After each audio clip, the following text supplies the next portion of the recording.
अस्सलाम वालेकुम, मैं हूँ कोमल और आप देख रहे हैं कॉमर्स किचन। आज मैं बनाने जा रही हूँ मटन के चपली कबाब। तो चलो हम स्टार्ट करते हैं। यहाँ पे मैंने 2 टेबलस्पून ऑयल लिया है, 1 टेबलस्पून अनारदाना है, इसे मैंने क्रश कर लिया है, 1 टेबलस्पून कुटा हुआ भुना हुआ जीरा, यहाँ पे मैंने 3-4 हरी मिर्चें ली है और 1 टेबलस्पून हरा धनिया, 1 अंडा लिया है हमने, 1 मीडियम साइज की प्याज ली, इसे मैंने चॉप कर लिया है, 2 टेबलस्पून मकई का आटा लिया है, 1 टेबलस्पून लाल मिर्च पाउडर, 1 टेबलस्पून कुटी हुई लाल मिर्च, हाफ टेबलस्पून धनिया पाउडर, 1 टीस्पून नमक अपने टेस्ट के हिसाब से भी डाल सकते हैं। और यहाँ पे मैंने मटन कीमा लिया है हाफ केजी। तो चलिए हम स्टार्ट करते हैं।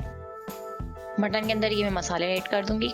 अनारदाना ऐड करेंगे, मकई का आटा ऐड करेंगे, ऑयल ऐड करेंगे, भुना हुआ कुटा हुआ जीरा ऐड करेंगे, हरी मिर्च और हरा धनिया ऐड करेंगे, प्याज ऐड करेंगे, अंडा ऐड करेंगे और इसे अच्छी तरह मिक्स कर लेंगे। ये देखिए अच्छी तरह मिक्स हो गया है और चले हम इसे फ्राई करते हैं। ऑयल से हाथों को हम ग्रीस कर लेंगे, उसके बाद हम इसके कबाब बना लेंगे और फिर हम इसे फ्राई करेंगे।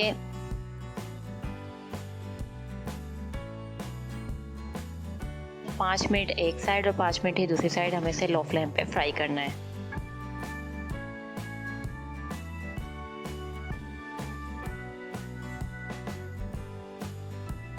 पाँच मिनट एक साइड और 5 मिनट ही दूसरी साइड हमें इसे लो फ्लेम पे फ्राई करना है।